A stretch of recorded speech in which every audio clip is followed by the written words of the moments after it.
The story begins on a quiet island near a forest, where we meet a little girl named Mary.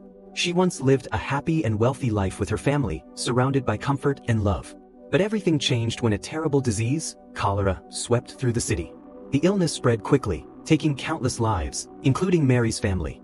From that tragic day, Mary was left all alone. Mary grew up spoiled and sheltered, so she had no idea how to take care of herself. She didn't know how to wash her own clothes, so she would wear them for weeks until they became filthy. She didn't know how to cook either, so she ate whatever she could find, even food that had expired.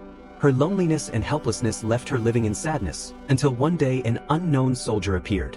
He introduced himself and asked Mary if she had any family left. Mary told him about her uncle, Griffin, who lived in the same city. After some time, Mary was taken to live at her Uncle Griffin's grand palace. Griffin was a strict and bitter man, haunted by grief after losing his wife and loved ones to the cholera outbreak. The palace itself felt cold and heavy, much like its master. Mary remained sad and lonely, struggling to adapt to her new home. But soon she met Marsa, one of the kind servants of the palace. Marsa cared deeply for Mary and gently told her that she needed to accept her new life because the people she had lost could never come back. Marsa prepared meals for her, but Mary often refused to eat, saying she only wanted her mother's cooking. One day, while wandering through the palace garden, Mary became tired and sat down to rest. She tried to eat some food from the palace but couldn't bring herself to do it and threw it away. Just then, she heard a sound nearby. Out of the bushes appeared a small dog, playful and adorable. Mary was amazed but also frightened since she had always been afraid of animals. The dog came closer, which made Mary panic and run back toward the palace. The little dog ran after her. When she reached the palace, she begged the head servant to let her keep the dog, but she was told dogs were forbidden inside. That night, Mary grew even more frightened when she began hearing strange noises echoing through the palace halls. She asked Marsa about it, and Marsa explained that many soldiers had lost their lives there and that their spirits might still roam the palace. She warned Mary to cover herself with a blanket while she slept, or else the spirits would disturb her. Mary became upset at Marsa's stern tone and wandered down into the kitchen, asking the servants for food. The next day, Mary went out into the garden again, bringing food with her. She threw some of it on the ground, and soon the little dog appeared once more. This time, instead of running away, Mary was delighted. She overcame her fear and began to play with the dog, laughing and smiling for the first time in a while. But suddenly, the dog bolted toward the forest. Mary chased after it, and together they stumbled upon a hidden part of the garden filled with flowers. Mary was astonished by the beauty of the place but quickly hurried back to the palace before anyone noticed she was gone. That night, she heard another strange noise in the palace. Nervously, she followed the sound and found herself outside a room she had never entered before. Inside was her cousin, Colin, a boy she had never met until now. Colin was very sick, unable to walk, and forbidden to leave his room without his father Griffin's permission. Mary sat with him, shocked at his condition. But when she heard more noises in the palace, her fear returned, and she left, running back to her room. That night she dreamed of her father and woke up confused and angry, unsure of what her dream meant. The next day, Mary went to see her Uncle Griffin. He looked at her intently, and although he didn't say it, it became clear that Griffin's late wife had actually been Mary's mother's sister. He chose not to reveal this truth to Mary just yet. Later, Mary spotted the little dog again and followed it through the garden. The dog led her to a tall fence. She climbed over it and nearly fell, but managed to steady herself. On the other side, the dog stopped in front of a strange old tree.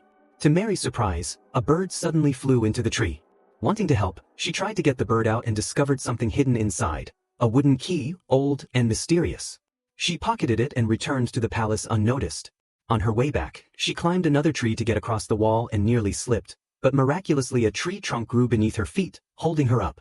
Mary didn't notice the magic and simply continued on her way. That night, Mary went back to Colin's room to keep him company. She didn't want him to feel as lonely as she did, so she promised to be his friend. Colin opened up about his illness, admitting that he feared he might not survive much longer. As they talked, Mary noticed a picture of Colin's mother, her aunt, who looked almost identical to her own mother. This confused her, since her mother had never spoken of her sister. To help Colin sleep, Mary told him a story, staying by his side until he finally drifted off. On her way back to her room, Mary stumbled upon another chamber she hadn't seen before. Inside were many dresses and old photographs of her mother and aunt together, smiling and joyful. She was shocked, realizing that her mother had once been so close to her sister but had never shared this part of her life with Mary. The next morning, Mary woke up curious and eager for answers. She went to Marsa and asked her about her aunt. Marsa explained that Mary's mother and her aunt had been inseparable when they were young.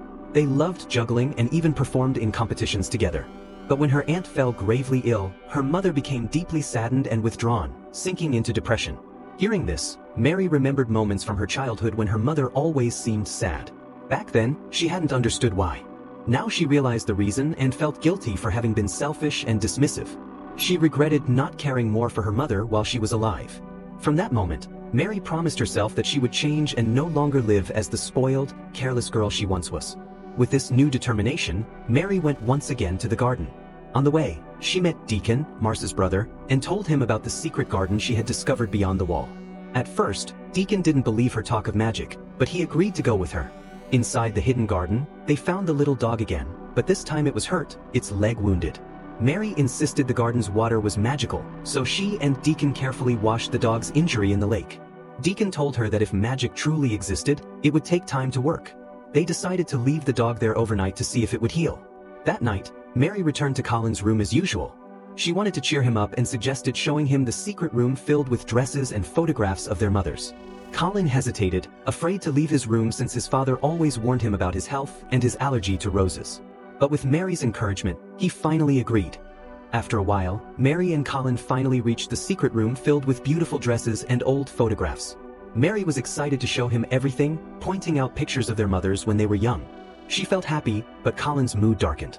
The memories were too heavy for him. He was still deeply affected by what had happened to his mother. Colin admitted that he didn't like remembering his past because he believed his mother had never loved him. He thought she had hated him and left the world of the living because she didn't want to stay with him. His sadness convinced him that she had abandoned him. Mary, however, refused to believe this. She assured him that his mother had loved him very much. She even showed him a picture from when they were both little children, playing together in the magical garden with their mothers. She reminded Colin that when he was young, he could walk perfectly fine. She was convinced that his current condition wasn't a true sickness, but the result of his overwhelming grief after losing his mother. Mary wanted to help him heal, to bring him out of his depression and make him believe in himself again. But Colin rejected her words. He clung to his belief that he was sick and would never recover. He lashed out at her, mocking her, and told her he didn't love her. He demanded that she stay away from him and never speak to him again. Hurt and angry, Mary snapped back. The two argued until Colin accidentally fell from his chair. In that moment, Mary saw his back and realized it was completely healthy. She became certain that his illness was not physical at all. From then on, she made a promise to herself that she would help him walk again and bring back the boy he used to be. The next day, Mary returned to the secret garden with her dog. To her joy, she saw that the dog's leg had healed completely. This was proof to her that the water in the garden truly was magical. Overwhelmed with happiness, she played with her dog and with Deacon, exploring every corner of the magical place. While wandering, Mary noticed a massive gate within the garden. She was stunned, she had never seen it before. The gate had a keyhole, and it was shaped exactly like the wooden key she had discovered earlier. Excited, she realized this key must open the gate to reveal even more wonders. She rushed back to the palace to retrieve it. Before unlocking the gate, Mary went to Colin's room, trying to convince him to come with her to the secret garden. But Colin was terrified. He was afraid to leave his room because he believed he was too sick. He thought even being around flowers or walking too far might make him weaker. Mary didn't give up. She tried all day to persuade him, even enlisting Marce's help. Eventually, Marce agreed, but only if Mary promised to take care of Colin since he couldn't walk on his own. With great effort, Mary prepared Colin for his first trip outside in a very long time. Together, they left the palace and entered the garden. As they passed through the gate, Colin saw roses blooming all around him. For years, he had believed he was allergic to roses, but to his surprise, he was fine. He breathed deeply, amazed, and began to smile for the first time in ages. The two children walked through the magical garden, exploring every part of it, and Colin's heart filled with happiness. The next day, Mary was heading toward the garden again when the head maid stopped her. She accused Mary of stealing a necklace that had belonged to Colin's mother. Furious, she dragged Mary to Griffin's office and demanded punishment. Griffin, already frustrated with Mary's behavior, announced that he would send her away to a boarding school to correct her spoiled ways. Mary felt betrayed and angry. That night, she stormed around her room, knocking things over in frustration. When she struck a toy horse, it fell to the floor, and hidden inside it were letters written by her mother and aunt.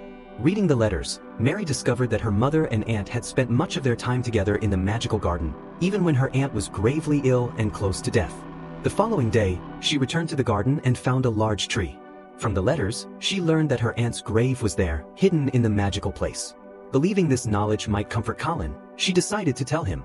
Together, they went to the magical garden again. When Colin stood near the great tree, Instead of joy, he was overwhelmed by sorrow. The reality of losing his mother weighed on him, and he burst into tears. Heartbroken, he asked Dickon to take him back to the palace immediately. As they left, the flowers in the garden bloomed as if they were responding to Colin's sadness. That night, Mary was in her room when she suddenly saw a vision of her mother. For the first time, she was able to speak to her. With tears in her eyes, Mary apologized for the way she had behaved when her mother was alive. She admitted she had thought her mother didn't care about her, but now she understood how deeply her mother had been hurt by her sister's illness. Mary promised to make things right by helping Colin heal. Moved by this vision, Mary went to Colin's room to apologize for forcing him to visit the garden when he wasn't ready. As they spoke, the door suddenly opened, and Mary's eyes widened. For the first time, she saw Colin stand on his feet. He wobbled and fell quickly, but it was still a miracle. He had stood after so many years of believing he could not. Mary promised him that she would stay by his side until he was strong enough to walk again. The very next day, Mary took Colin to the garden once more. This time, Colin read the letters his mother had written. His heart lifted as he realized she had truly loved him. His sadness began to fade, replaced with determination. He wanted to live again, to reclaim the life he had been denied.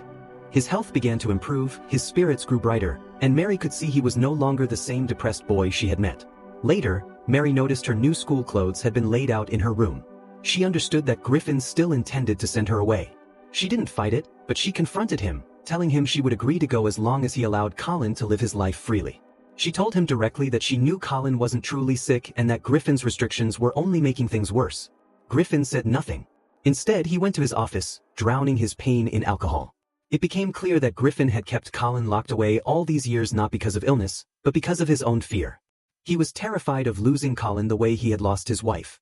If Colin ever left the palace and something happened to him, Griffin felt he would lose everything. Burdened by guilt, he lit a match in the darkness to light a candle. At that same moment, Mary was in the magical garden, saying goodbye to her friends before leaving the palace. Suddenly, she heard the sound of her dog barking. When she looked up, she was horrified to see black smoke rising from the palace. The building was on fire. Without hesitation, Mary ran toward it. She dashed inside, ignoring the flames, determined to save her family. She found her Uncle Griffin inside. He told her desperately that he wanted to save Colin, but Mary reassured him that Colin was already safe outside.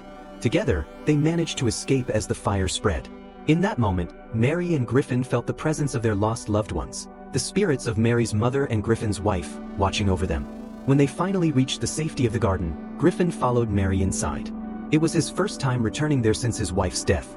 He was stunned when he saw Colin standing on his own 2 feet. Overcome with guilt, he realized how wrong he had been. From that day forward, Griffin vowed to repair the palace and to rebuild their lives. He welcomed Mary to stay with him, recognizing how much she had changed their world. With her presence, the sorrow that had haunted the palace for so long began to lift.